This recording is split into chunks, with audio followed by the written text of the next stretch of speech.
మన ప్రభువును మన రక్షకుడైన యేసుక్రీస్తు నామం పేరట మీ అందరికీ శుభాభివందనాలు తెలియజేస్తున్నాను. ప్రియులారా, బైబిల్ గ్రంథంలో నుంచి వాక్యలేఖ భాగాన్ని చదువుకుందాం. రోమీయులకు రాసిన పత్రిక 10వ అధ్యాయము 17వ వచనం.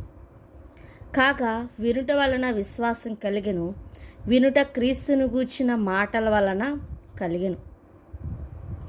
ప్రియ దేవుని బిడ్డలారా, విశ్వాసం అంటే ఏంటి?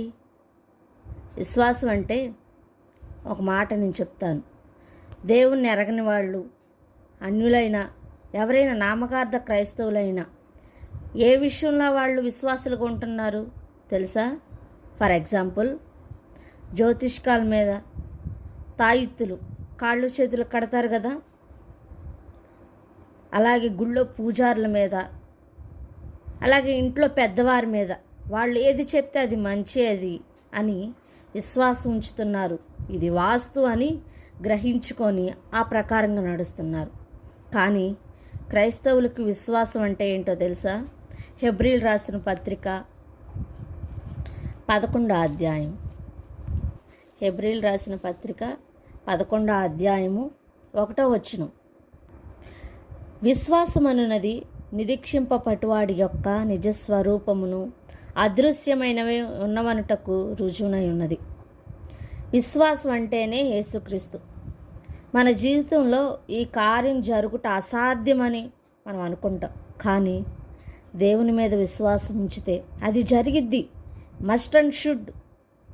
ఆవగింజ విశ్వాసం ఉన్న చాలని ప్రభు చెప్తున్నాడు. విశ్వాసులకు అది ఉంటే చాలు. ప్రభు రక్తంలో కడగబడిన ప్రతి ఒక్కరికి కూడా దేవుడు చేస్తాడు. ఎంతటి కార్యమైనా ప్రభు దగ్గర ఫ్రీగా పొందుకోవచ్చు. ఆయన మాట వినటం వలన మేలు కలిగిద్ది. అలాగే కీర్తనలు 81వ అధ్యాయము 13వ వచనం. అయ్యో, నా ప్రజలు నా మాట వినిన ఎడల, ఇశ్రాయేలు నా మార్గమును అనుసరించిన ఎడల ఎంత మేలు అని వాక్యం సెలవిస్తుంది. మేలు జరగాలంటే విశ్వాసంతో పాటు మన ప్రవక్తను కూడా సరిగ్గా ఉంటే ఆశీర్వాదాలు వస్తూ ఉంటానే ఉంటాయి. బైబిల్ గ్రంథంలో 2 వ్యక్తుల గురించి మనం తెలుసుకుందాం. మొదట అబ్రహాం గారు ఏం చేశాడు? దేవుని నమ్మాడు.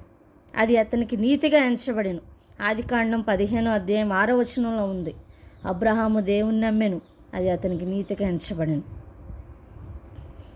అలాగే ఆదికాండం 12వ అధ్యాయము 1, 2, 3 వచనాలు చదివినట్లయితే మీరు చదువుకోండి. దేవుని యందు విశ్వాసం ఉంచాడు కాబట్టి ఇస్సాకును పొందుకున్నాడు. తన కుమారుని ప్రభువుకు వెనుదీయలేదు కాబట్టే ప్రభు అబ్రహాం గారిని ఆశీర్వదించాడు. హెబ్రీలకు రాసిన పత్రిక 11వ అధ్యాయం 8 నుంచి 12 వచనాలు చదివినట్లయితే ఎలా అంటే, అబ్రహాంను ఆశీర్వదించింది ఆకాశ నక్షత్రం వలె, సముద్రంలో ఇసుక రేణు వలె అబ్రహాము సంతానాన్ని ఆశీర్వదించాడు ప్రభు. మళ్ళా రెండో వ్యక్తి గురించి దావీదు గారు.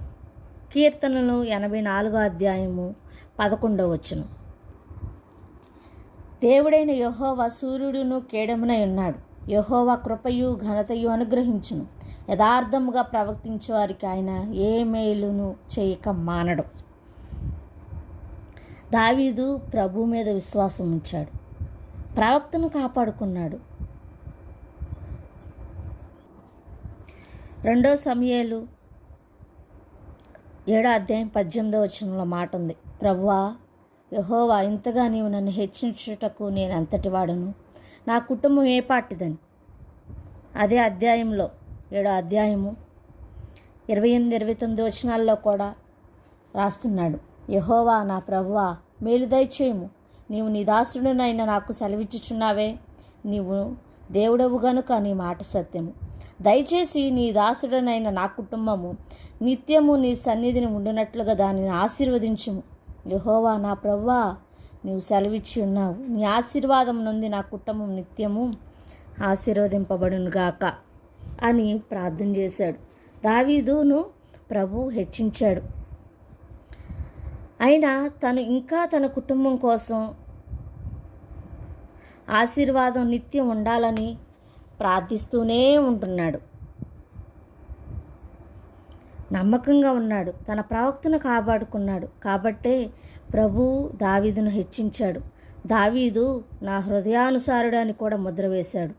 దావీదుకు వాగ్దానం చేశాడు, ఎక్కలేనంత ఎత్తైన కొండపై ఎక్కిస్తానని. అలాగే ఎక్కిచ్చేశాడు. మనం ఇప్పుడు చూసినట్లయితే ఈ భక్తులిద్దరూ కూడా, అబ్రహం గారు, దావీదు గారు, దేవుని మీద ఎంతో విశ్వాసం ఉంచారు. అలా విశ్వాసం ఉంచబడ్డే వాళ్ళు ఎక్కువగా ఆశీర్వదించబడ్డారు. మొదట మన వాక్యం చదువుకున్నాం కదా, వినుట వలన విశ్వాసం కలుగును, వినుట క్రీస్తుని గూర్చిన మాటల వలన కలిగిద్దని. విశ్వాసులైన మనం కూడా ఈ భక్తుల్లాగా వీరి వలె మన విశ్వాసాన్ని మనం కాపాడుకున్నప్పుడు వీరి వలె ఇంకా అధికమైన మేలును మనం పొందుకుంటాం. దేవుడి పరిశుద్ధ మాటలు దీవించునుగాక. ఆమేన్.